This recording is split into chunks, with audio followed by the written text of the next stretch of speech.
Drones have come a long way in the past few years. But now that manufacturers have managed to stuff them with all the bells and whistles we could ever want, the race is on to shrink them down and make them more portable. Why? Well, what good is having an autonomous flying camera if you can't take it everywhere you go? As drone makers have started to realize how important portability is, there's now a flood of super compact unmanned aerial vehicles hitting the market.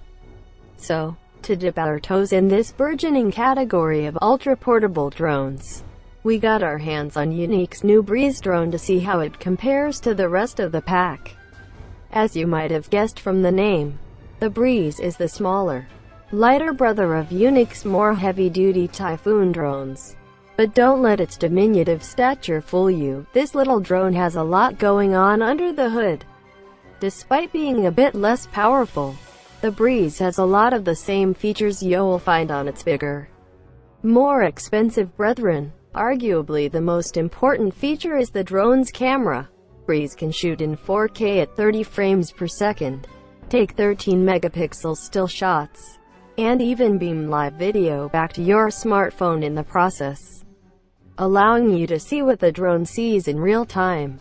On top of that, Breeze is also equipped with a decent suite of autonomous filming modes, including orbit, follow me, and selfie, features that used to be found exclusively on drones that cost $1,000 or more. It even has a few features that Yuneec's bigger drones lack.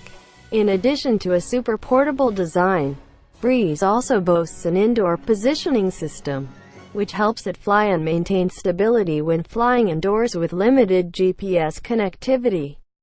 To top it all off, Yuneec ships each and every Breeze drone with a carrying case, a set of prop guards, and batteries, each of which will get you about 11 to 12 minutes of flight time.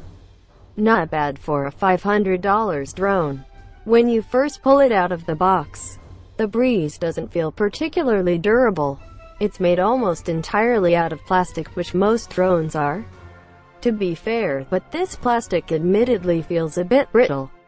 Like one hard smack on the concrete would cause the hull to fracture. This